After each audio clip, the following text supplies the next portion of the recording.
No. It was going to be cheap. Yeah.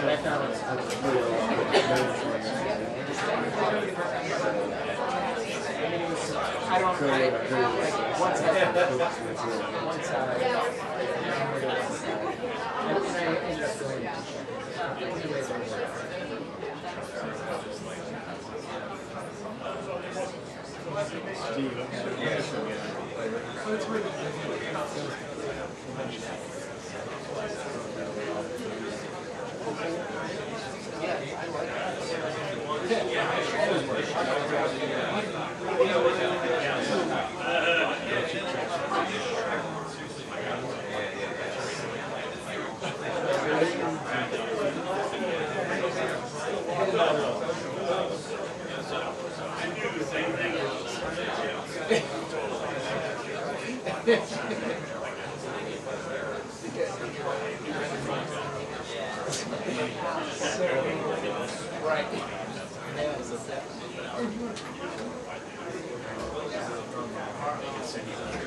Honestly, I don't care.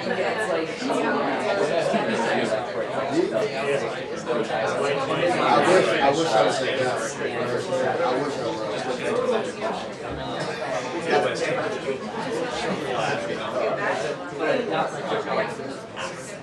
I'm used to it.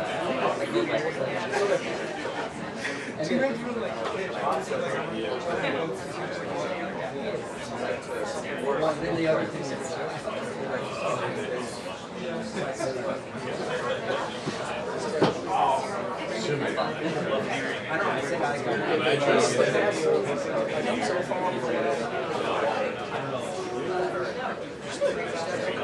that's the one that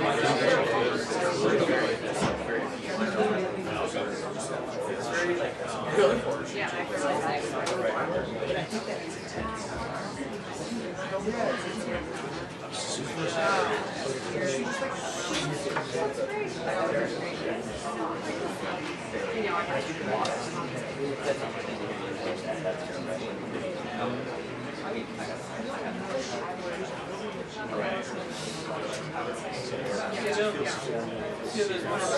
Cool.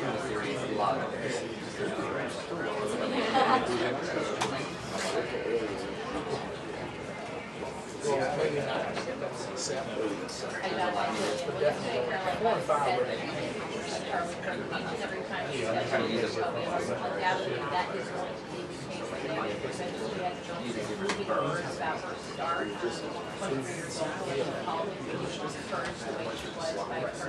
Now the street sisters preceded her announcement that something out of the White House is going to be around 4 p.m. when the president is joined by Secretary Robert Dr. Oz, Dr. Bethesda, they're all going to be there. So we had a call this eventually on about autism.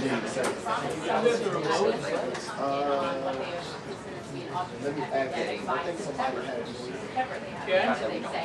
And that would be incredibly, that there is actually maternal use of Tylenol for pregnancy and rising autism rates. This is, of course, going to be a very controversial initial conclusion that we're coming to. It's going to shake up the medical industry in many ways if this does prove to be this major announcement today. But President Kirk said that, you know, essentially this needs to happen. We're calling this one regardless. Yes, sir. I'm about to come back. We were speaking yesterday at the memorial. There's also some anticipation on a drug that could potentially treat autism that the White House is considering looking into, kind of pushing more into this. It's a drug that's a byproduct of folic acid, a different form of it. It's really cheap and it's been found to help young kids who are suffering with autism. And so there's speech language. So that can be really promising. A lot of people waiting that announcement. Of course, President Trump is scheduled to speak at the UN General Assembly meeting tomorrow. The folks there likely to be on certain countries recognizing the Palestinian state. That is something that President Trump likely is not going to talk about. Hey, can you check on that? That's that I'm trying not to shoot. This is not home. Can you check on that? Yeah, we're not wrong.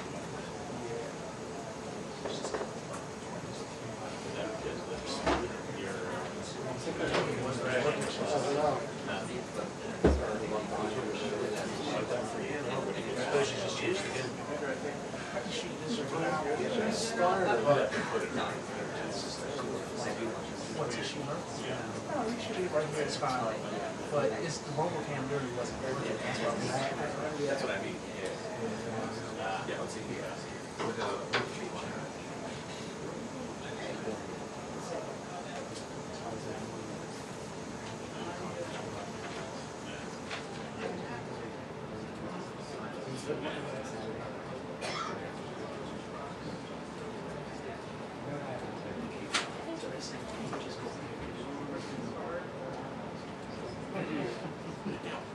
That's for what it's worth. Pick up. Yeah.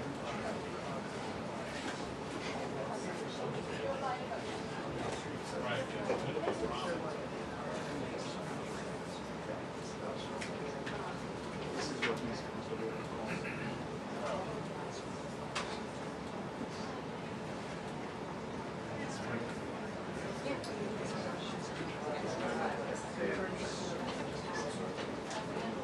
Oh, yeah, there we go. Thank you.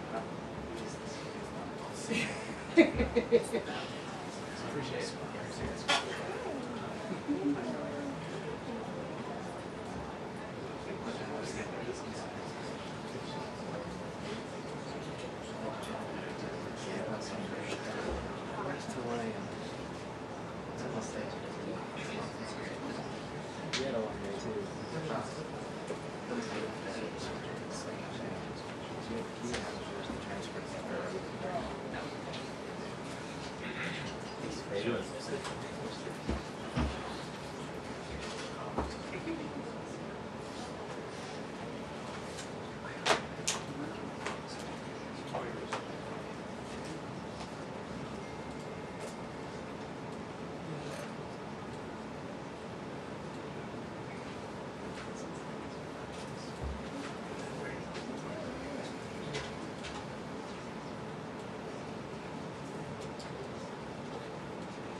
It's a good headline anyway. You just looked at your service. Get those pizza rolls.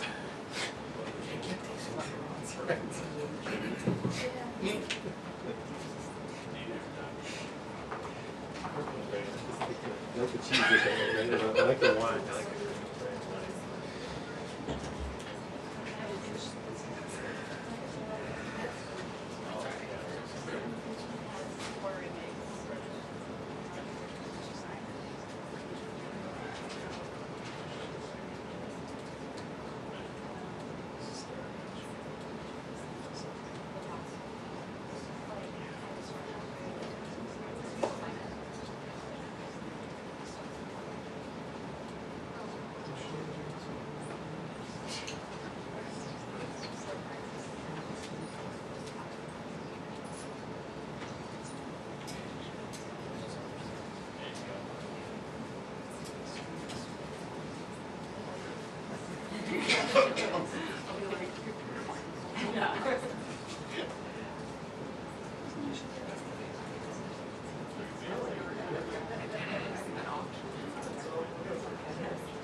Karoline.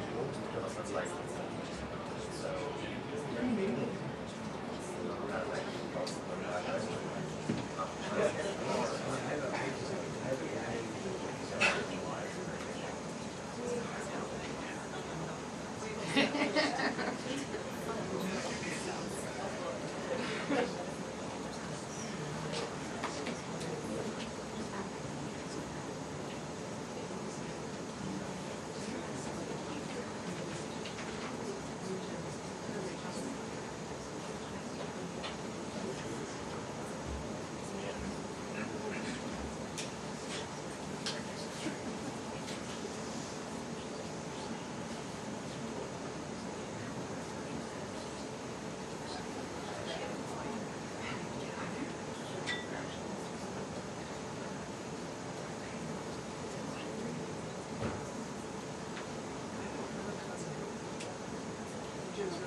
Minutes until the briefing. 2 minutes until the briefing.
Good afternoon, everyone.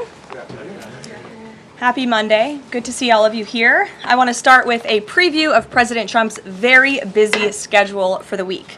Later this afternoon, the president will be making a major announcement focused on the childhood autism epidemic, alongside his top health advisors who are working to make America healthy again.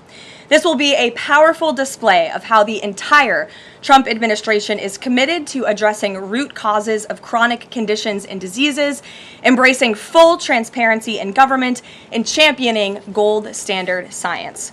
Tonight, the president will depart to New York City ahead of the 80th session of the United Nations General Assembly.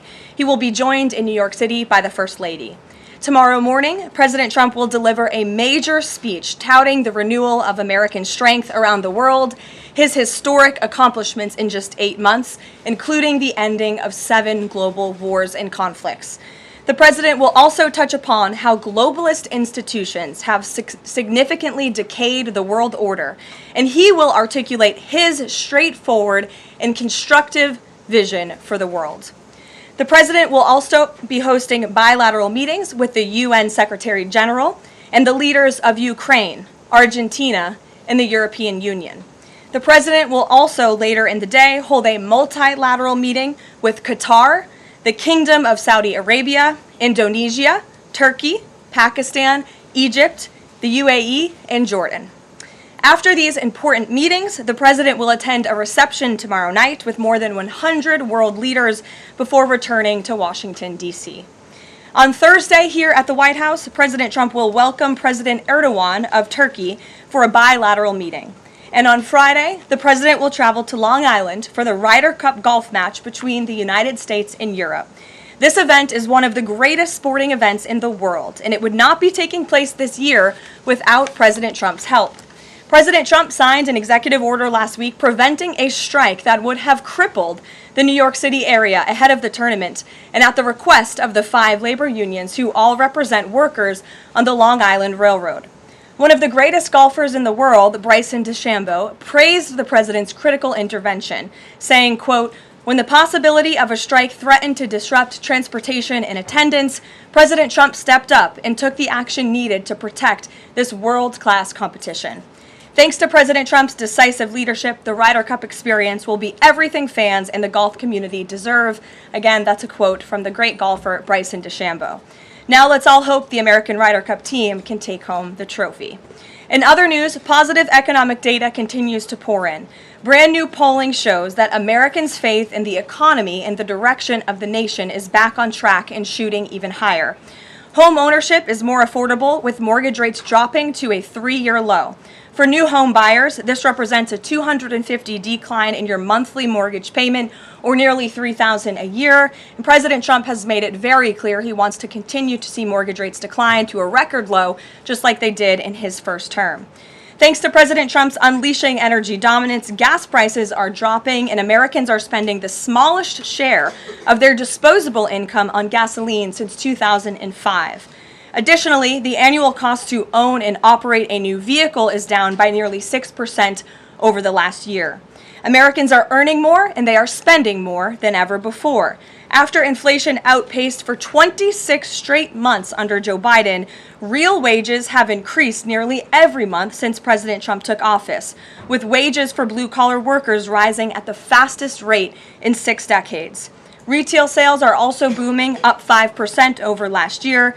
And the stock market is booming, and Americans' retirement accounts continue to do well, with the Dow, S&P 500, and NASDAQ all hitting new record highs. In fact, the S&P 500 is up nearly 15%, and the NASDAQ is up more than 21% since Election Day. As part of President Trump's mission to restore America as the manufacturing superpower of the world, he has secured nearly $9 trillion in U.S. investment, nearly 9 times more than Biden attracted in his entire 4-year term, and we expect that number to be upwards of $15 trillion very soon. We're already seeing the initial economic benefits of these investments, with industrial production recently rising to an all-time high. President Trump built the greatest economy in the history of the world in his first term, and we are witnessing him do it all over again. Now, before I open it up to questions, I do want to speak on the heinous political assassination of Charlie Kirk. As President Trump powerfully stated yesterday, this assassination was an attack on everything that makes the United States of America the greatest country on earth. But that attack has completely failed. The heartwarming response from the overwhelming majority of the American people over the past 2 weeks is all of the proof that you need. The assassin who took Charlie's life can destroy flesh and blood, but he can never destroy the values that Charlie stood for. All across the country, millions of Americans have prayed, hosted vigils, attended church services, became politically engaged for the first time, and honored the legacy of Charlie and the ideals he died speaking for. The beautiful memorial service attended by President Trump and 100,000 great Americans in State Farm Stadium yesterday was just the latest example. And Erica Kirk's mercy was one of the greatest acts of grace this world has ever seen. May God continue to watch over Erica and their beautiful children. Unfortunately, there have been some jarring exceptions to this unity. This past Friday, 58 House Democrats voted no, and 38 voted present on a resolution that simply stated, condemning in the strongest possible terms the assassination of Charles James Kirk and all forms of political violence. There were no strings attached to this vote. This was a simple gesture of human decency to denounce political violence. I wish I could say that this was only a fringe group, but 96 votes is nearly half of the entire House Democrat caucus. And they didn't just vote against this basic resolution condemning political violence. A number of those same Democrats took to the House floor to smear Charlie Kirk's name. The man wasn't even buried yet, and Democrat members of Congress were denigrating his memory on the floor of the House of Representatives. This was truly a sad moment and a clear reflection of how radical the Democrat Party has become. Many Democrats in elective office have now been totally captured by a radical fringe of the far-left base who want to dehumanize every person they disagree with. We must continue to call this wickedness out. It's the only way that our nation can heal. For too long, past leaders have offered platitudes while political violence has been allowed to fester and harm innocent Americans. There has been coordinated campaigns dating back years, spearheaded by radical left-wing organizations centered on dehumanizing, intimidating, doxing, and even attacking Americans whom they disagree with. These groups have radicalized impressionable individuals to foment violence. An attempted transgender assassin traveled to Justice Brett Kavanaugh's family home with plans to end his life. An attempted assassin came within an inch of ending President Trump's life in Butler, Pennsylvania, and on the campaign trail, another attempted assassin tried to kill the president at his golf club in Florida. A left-wing assassin shot United Healthcare CEO Brian Thompson right in the back in the heart of New York City. ICE agents are facing a more than 1,000% increase in assaults for simply doing their jobs. Violent radical left-wing mobs engaged in illegal behavior, targeted Jewish Americans, and shut down America's college campuses under the previous administration. Left-wing mobs burned down Tesla dealerships out of, quote, protest of Elon Musk and his policies.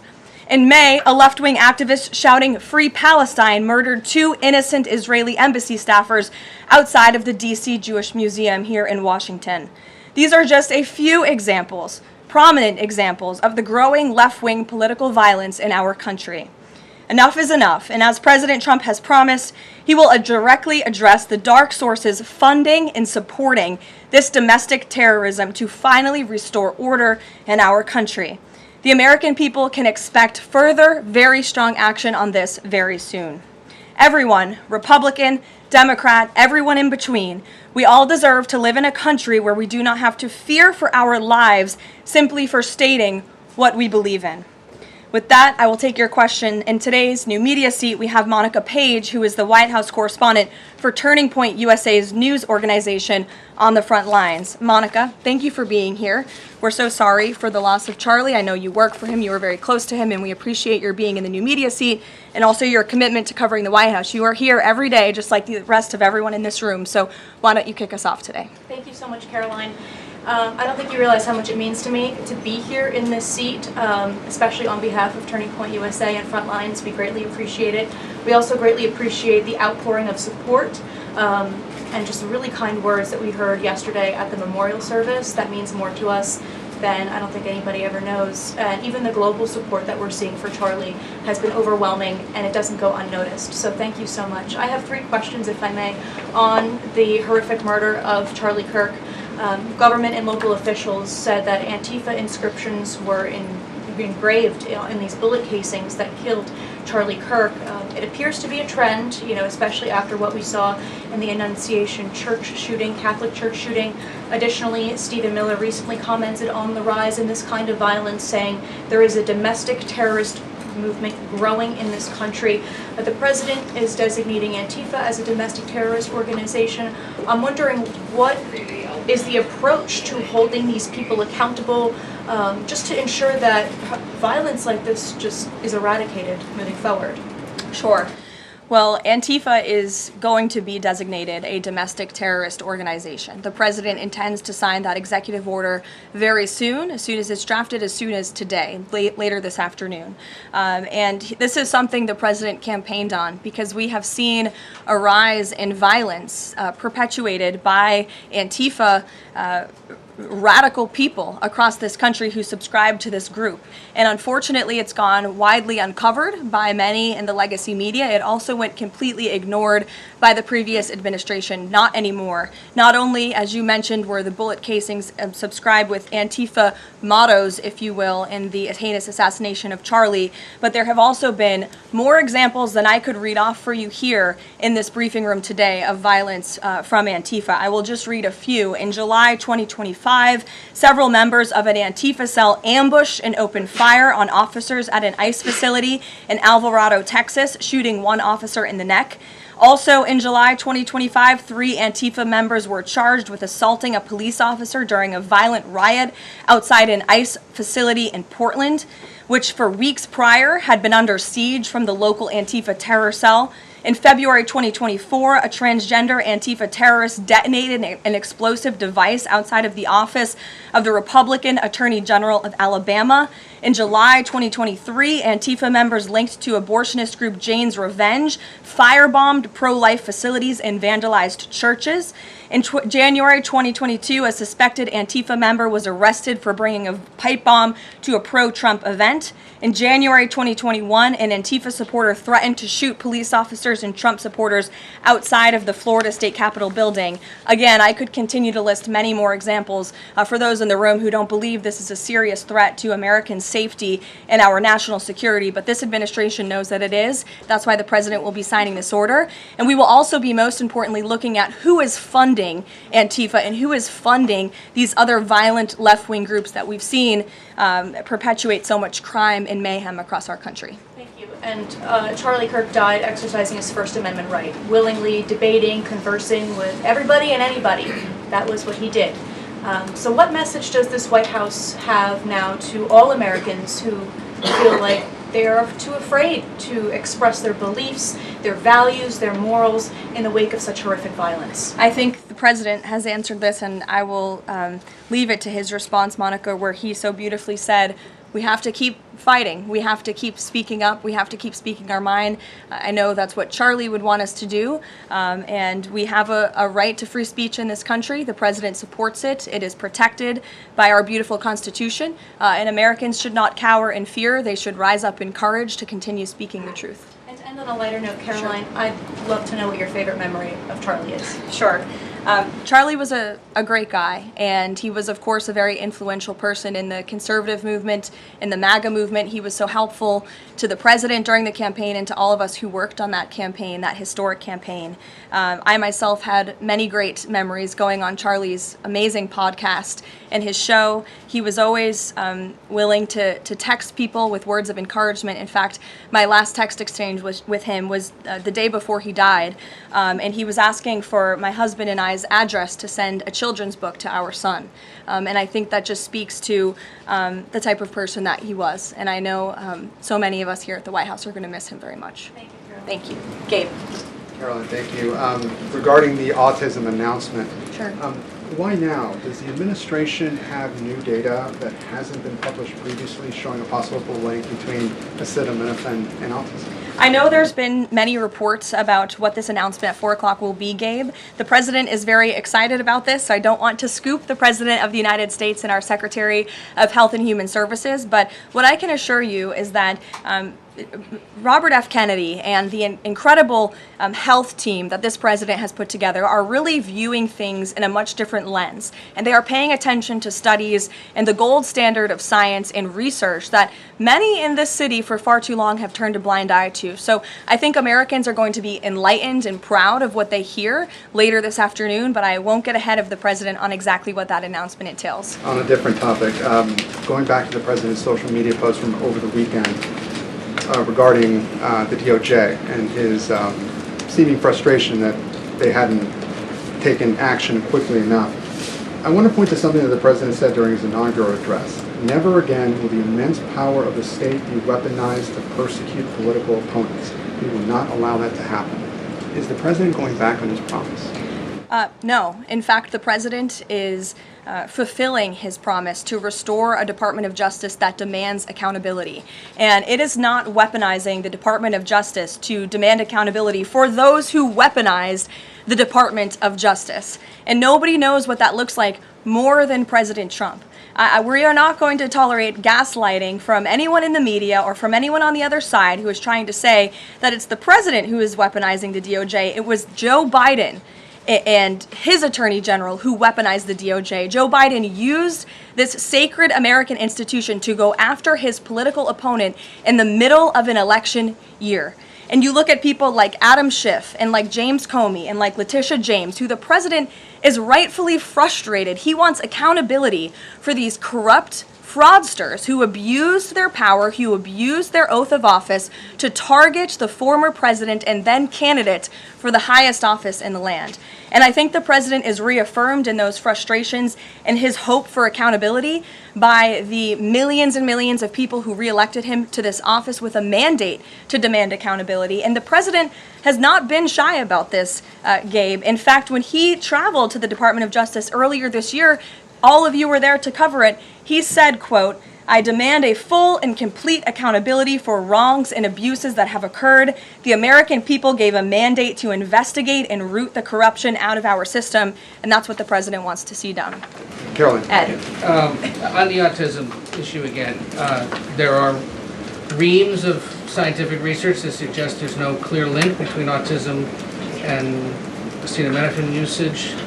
You're suggesting today they may have new information on this. A lot of it, and this entire debate, has the potential to confuse women, especially pregnant women, about what to do. What do you say to those that say what you're doing today potentially just introduces more confusion into the debate? I think women for many years, in fact for decades, Ed, have been confused by the rapid increase in autism in this country, in the childhood epidemic, that is chronic epidemic, disease epidemic that is plaguing America's youth. Women are confused about that and they want answers to that. And that's exactly what this administration is focused on finding. And before you jump to conclusions based on reports that the White House has not even confirmed, I would encourage everyone in this room to go into the 4 o'clock announcement with some critical thinking skills and with some open ears to actually listen to what the president and his team of outsiders have to say about this. And there will be a number of things that will be announced and discussed. And I think, I know as a mother myself, I speak, I believe, for many mothers across the country who really want answers to what is happening to our nation's children. So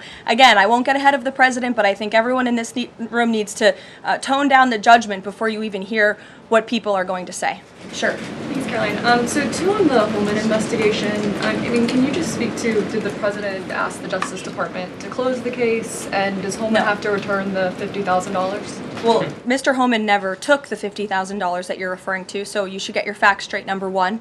Number two, this was another example of the weaponization of the Biden Department of Justice against one of President Trump's strongest and most vocal supporters in the midst of a presidential campaign. You had FBI agents going undercover to try and entrap one of the president's top allies and supporters, someone who they knew very well would be taking a government position months later. Mr. Holman did absolutely nothing wrong, and even the President's Department of Justice, even Kash Patel's FBI, looked into this just to make sure. They had a number of different prosecutors and FBI agents who looked into this. They found zero evidence of illegal activity or criminal wrongdoing. In the White House and the President stand by Tom Homan 100% because he did absolutely nothing wrong, and he is a brave public servant who has done a phenomenal job in helping the President shut down the border.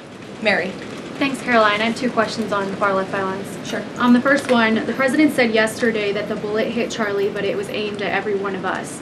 Do you and your colleagues have a heightened sense of fear following this shooting and this far-left violence we're seeing across the country?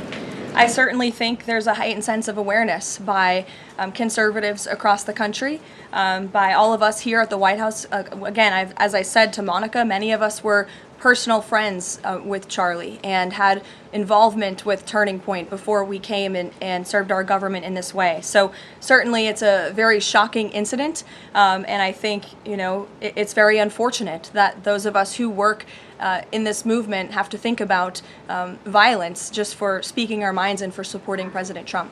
And as a follow-up on that, I asked the president last night on Air Force One about this pattern of transgender violence we're seeing. You know, Charlie's killer lived with his boyfriend who identifies as transgender, and then we had the Annunciation shooting, the Covenant shooting, all of these incidents.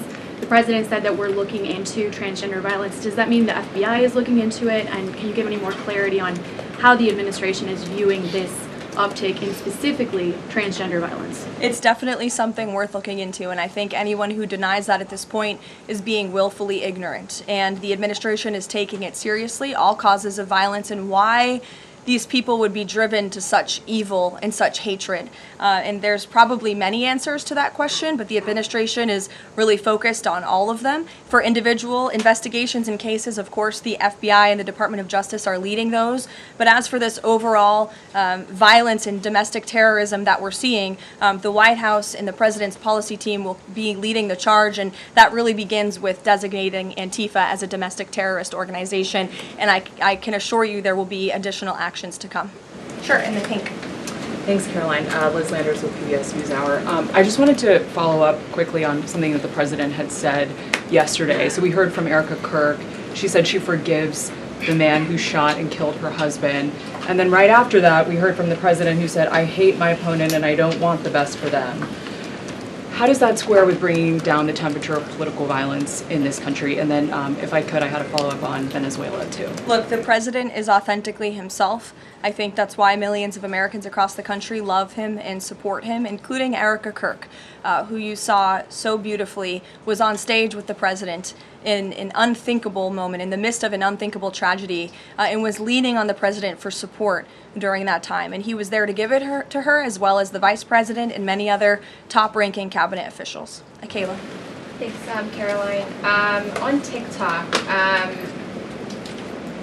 the deal. How much is the deal? And if you can't give an exact number to how much the deal is, when can we expect to learn how much the deal is being valued at? And then separately, who are the members involved in the deal? Like, can you share any more details there? So I don't have a specific number for you, nor am I going to confirm the specific individuals and entities in the deal, Kayla, but I do have several details I'm happy to run through for all of you, and the president will be signing the deal, the official deal, later this week at some point. Under the terms of this deal, TikTok will be owned by a majority of American investors and controlled by a board of directors with extensive national security and cybersecurity credentials. In partnership with the U.S. government, Oracle will serve as TikTok's trusted security provider, and they will independently monitor the safety and data security of all U.S. user data on TikTok's platform.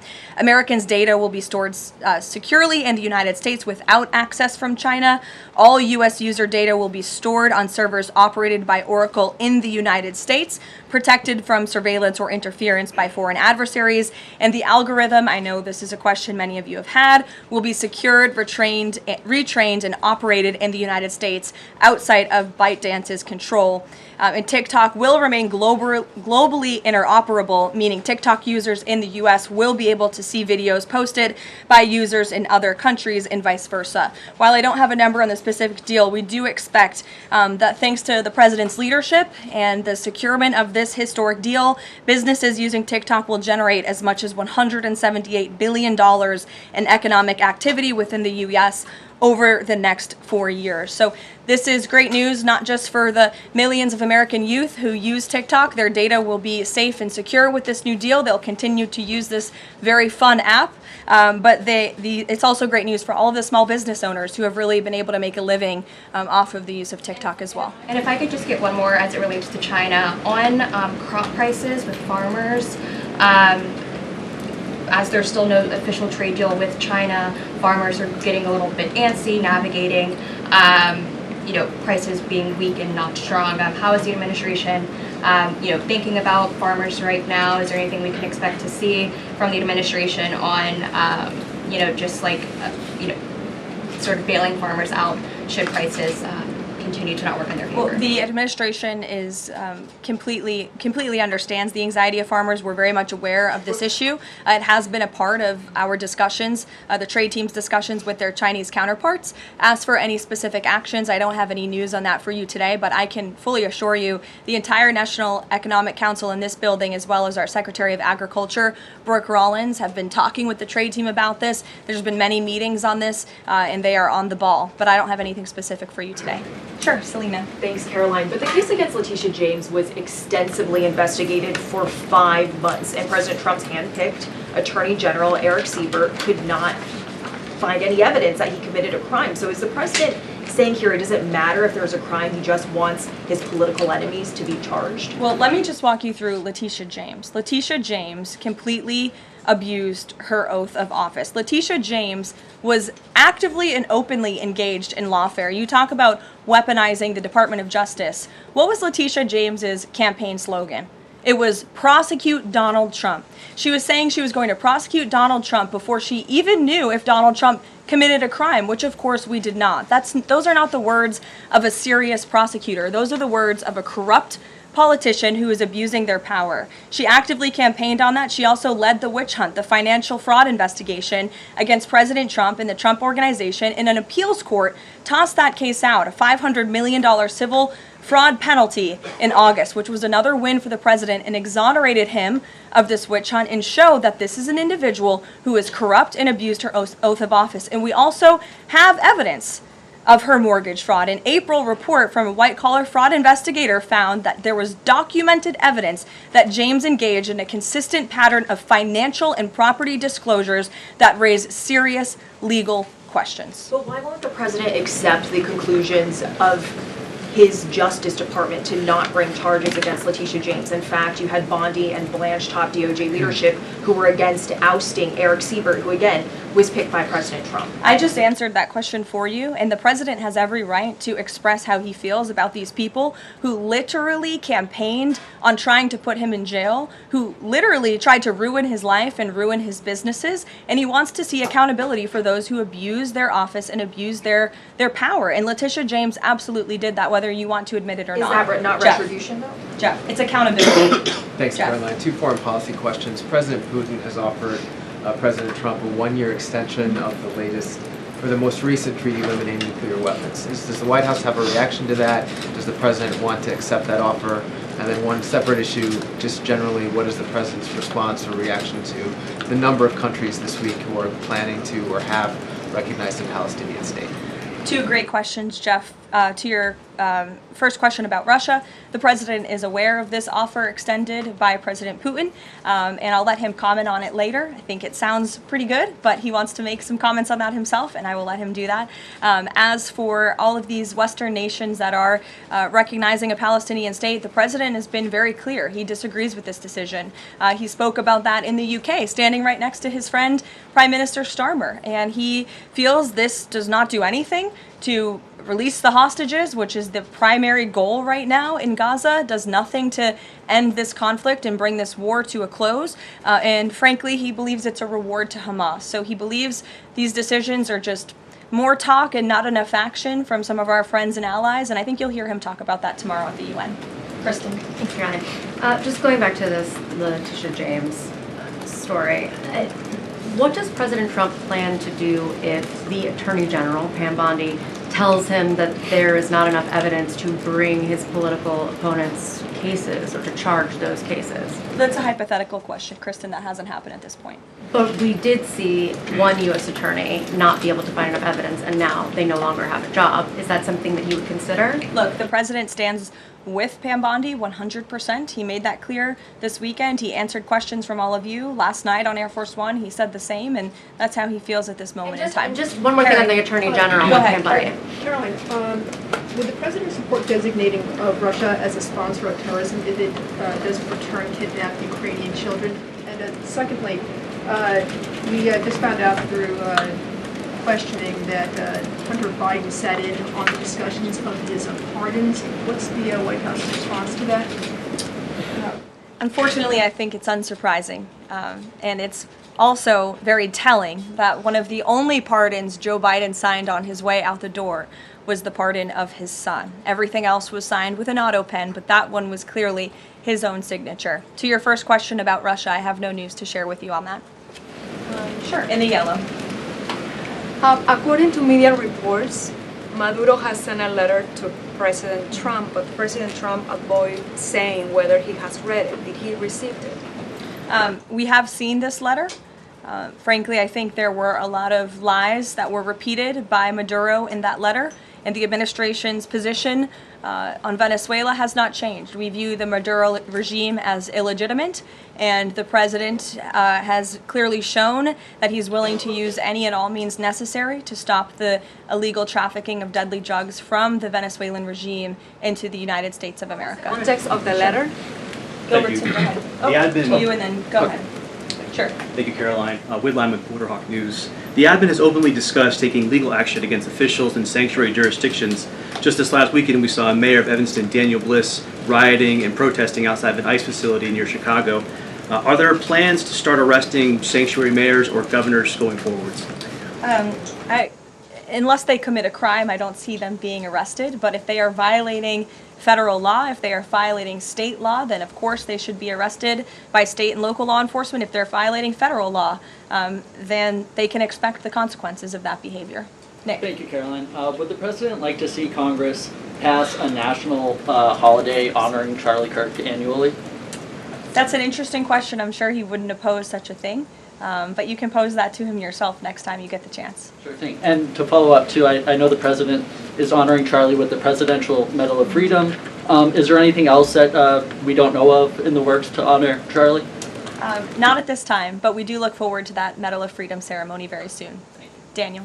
Thanks, Caroline. This past Friday, Adam Schiff, Tim Kaine, they introduced a resolution on Capitol Hill aimed at stopping the successful kinetic strikes against narco-terrorists in the Caribbean Sea. What does a move like this, what type of message does it send to families, specifically families who have suffered at the hands of deadly narco drugs like these? I definitely think it sends the wrong message. We wish that Democrats would get on board with a very simple idea of ending drug trafficking and securing our homeland. And I saw a report this morning that the Dominican Republic actually helped us seize a boat that was on its way from Venezuela to the United States of America with lots of deadly drugs on board. And so if you actually hear from Caribbean nations in the region, they are thankful and grateful for the administration's efforts, and they're working alongside us to end this plague of drug trafficking through their seas. Sure, Karen. Over the weekend, Democratic leaders Chuck Schumer and Hakeem Jeffries sent a letter to the White House asking for a meeting with the president to talk about government funding. Has the White House responded to that letter, and will the president sit down with them to talk about this, given that deadline is now 8 days away? Discussions are ongoing with both Republican and Democratic members of Capitol Hill. I don't have any meetings or any scheduling updates for you today, but what I will share is that what this White House wants and what Republicans want. We want a clean funding extension to keep the government open. That's all we're advocating for, a simple, clean budget extension, a straightforward, responsible solution to keep the government open to November 21st and allow the full year appropriations process to move forward. And I will add, this is the same budget that the Democrats approved 6 months ago, just adjusted for inflation.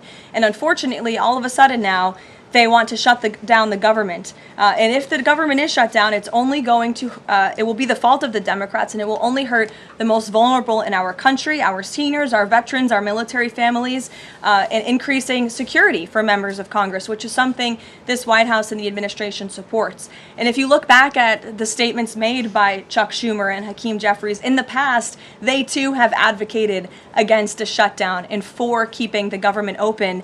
Democrat Chuck Schumer himself said a shutdown would mean chaos and pain and needless heartache for the American people. He said once, avoiding a shutdown is very good news for the country, for our veterans, for parents and children, for farmers, and for small businesses. Hakeem Jeffries also said it's about the harm. Families will be hurt if there is a government shutdown. Farmers will be hurt. Holiday travel will be impacted. Democrats clearly know what the right thing to do is here. It's to join with Republicans to pass this clean funding extension. That's what the White House and the president wants. And with that, we will see you all at 4 o'clock for this big announcement later on. Thanks, guys.